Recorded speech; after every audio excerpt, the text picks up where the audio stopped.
Hi, 7th grade remote students. I am here to read chapter 18 of Restart. So in the last chapter, Joel came back to school and met face-to-face with Chase for the first time since the incident where Chase blew up his piano and super bullied him. So pretty awkward when they first met, and Joel is feeling like he really doesn't like him still, even though Chase apologized to him. So we're on 145. This is chapter 18, and this is a Chase chapter. So this first part is like a flashback to the court case. Hold on, just need a quick drink. So the first part is a flashback to a court case with Aaron Bear and Chase and what they did to Joel. So I'm going to start. Chapter 18, Chase Ambrose. It is the finding of this court that the three juveniles, Chase Matthew Ambrose, Aaron Joshua Hakeman, and Stephen Beresford Bratsky, acted recklessly and with malice, not merely destroying property, but creating chaotic circumstances that could have endangered the public safety. Further, this is not an isolated incident. It is part of a pattern of intimidation and misbehavior towards others. Therefore, it is this court's decision that the aforementioned juveniles perform community service until such time as their caseworker concludes that this destructive behavior has been corrected. Now we're back to the present. Hi, Chase. When the hand grasps my shoulder, I practically jump out of my skin, scaring poor Brendan halfway back to the breakfast line in the cafeteria. My head has been spinning all morning. Dad asked for my birth certificate so he could set up the appointment with Dr. Wynn. I finally found it in Mom's desk, but that's not all I found. I also stumbled on a copy of the court paper sentencing Aaron Bear and me to community service. That's what he was reading. Top of 146. What's wrong? Brendan asks in concern. You look like you've just seen the zombie apocalypse and it's coming this way. How can I explain it? It may not be the zombie apocalypse, but it's just as creepy. The judge's words have been burning themselves into my brain. Pattern of intimidation, zero remorse, pathway to criminality if left unchecked. I didn't realize how bad it was. Oh, sure, the flashbacks keep coming. I remember the wide berth kids give me when I got back to school after the accident, and continue to give me to this day. The general sentiment that Hiawassee Middle School and maybe the whole world would be a better place without me. I'm a pretty heavy presence here, and since I'm doing nothing in my new life to earn that reputation, it's safe to say that it comes from the secret history amnesia erased from the 13 years before I fell off the roof. Up until a couple of weeks ago, my 4-year-old half-sister treated me like a Sasquatch that wandered into her life, an unpredictable and dangerous beast, and her mother, an adult, wasn't much more comfortable around me. Aaron and Bear aren't exactly choir boys, so it's safe to assume I wasn't either, but in spite of the rough way they treat other people, they always have my back. That's loyalty, a good quality, isn't it? I close my eyes and see the empty velvet case from Mr. Solway's closet. Brendan, how bad was I blurt. An English muffin rolls off his tray and hits the floor. What are you talking about? He stammers. Leaf Man never could have happened if it wasn't for you. I mean, before, I press. The old Chase. Who cares, he insists. You were really different then. I know I was different. Different how? Did I ever do anything to you? After a long silence, Brendan runs a finger across his right eyebrow. When I look close, I realize there's a scar there, partly hidden, about half an inch long. My heart leaps into my throat. I did that? I was leaning over the drinking fountain. You came by and shoved me in the back of the head. 3 stitches. Brendan, my voice is husky. I'm so sorry. You know the worst part, he goes on? You just kept walking. You never even bothered to turn around. No follow-up. That's how nothing it was. That's how nothing I was. I can't speak. I think of Aaron and Bear, our loyalty. It kind of doesn't mean as much as I thought it did. Anyway, Brendan tells me, like I said, you're different now. I'll catch you later in video club. I watch him walk away. I don't know what I'm so broken up about. I haven't learned anything new today, not really. The stuff in the court document, old news. I smelled it in every corner of this school. And even if I needed confirmation, it's right there in Joel Weber's eyes. Fear, real fear. It hits me that no matter how different I am, no matter how much the video club accepts me, or even Shoshana does, they'll never be able to erase the Chase Ambrose who could strike terror in an innocent kid's heart. Aaron Bear and I must have been no strangers to that look when we were turning Joel's life upside down. I guess having the power to torture another person made us feel like big men, especially when we picked somebody smaller and weaker who was into music instead of sports. And believe it or not, right now, I'm more scared of Joel than he ever was of me, because if I see that fear in his face again, I don't know if I can handle it.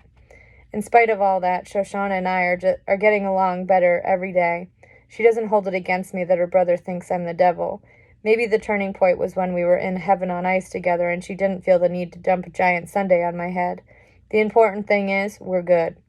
She's promoted me to full co-creator of our video project on Mr. Solway, which is well into the editing stage.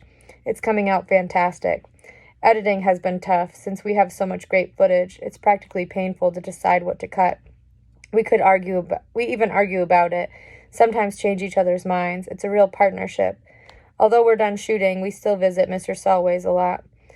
On the way, Shoshana stops at her house to back up our project on her computer. She's really paranoid that the school network will crash and we'll lose our edited footage, so she's constantly saving everything on a memory stick. It goes without saying that I'm not allowed into the Weber home. We don't actually talk about it. It's just understood that I wait outside while she runs in to do the data transfer. One afternoon, I'm standing there, hoping Shoshana's mom doesn't glance out the window and turn the sprinklers on me, when I hear music coming from the house. It's piano, and I realize this must be Joel, Hiawatha's musical prodigy.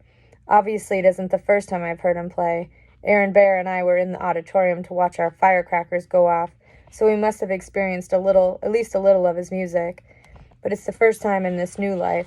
He's amazing. And not just because he plays fast without making mistakes. The notes flow like a river, speeding up, slowing down, changing in tone and texture. It's almost as if the piano is singing. I wish I knew more about music so I could really appreciate it. I'm crossing the lawn almost without realizing I'm putting one foot in the front of the other. I'm following the sound, which seems to be coming from a side window. Before I know it, I'm at the bushes, peering inside. There's Joel, seated at a baby grand, lost in his performance. I'm almost overcome with shame. We took this kid's talent and made him a target because of it. When the attack comes, I'm totally caught off guard. A supernova of blonde fur launches itself at me, clamping its paws around my leg and burying its teeth in the denim of my jeans. With a cry of shock, I stagger back, toppling into a large barberry bush, top of 150. As I go down, my face and arms are ripped to shreds by the stiff wooden branches and tiny thorns.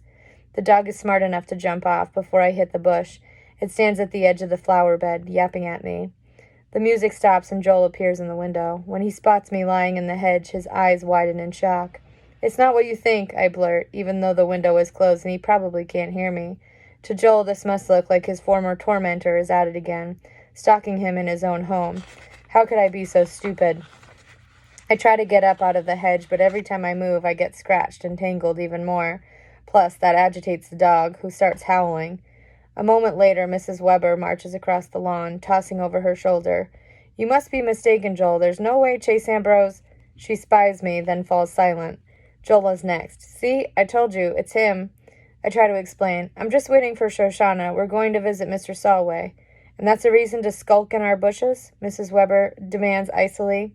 Technically, I'm doing more bleeding than skulking, but I just say, "I heard the music, and then the dog." "Mom?" Shoshana's voice. "What's going on?" Shoshana backs up my story, which according to Mrs. Weber is the only reason they're not calling the cops. The two of them drag me out of the hedge, which is even more painful than going in. Top of 151.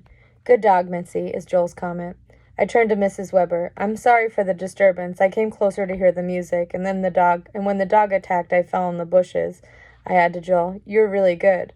He doesn't answer. His mom looks me over critically. "You're bleeding." And then, "I guess we can't let you walk around like that." She drags me into the kitchen and washes all my cuts and scratches with antiseptic.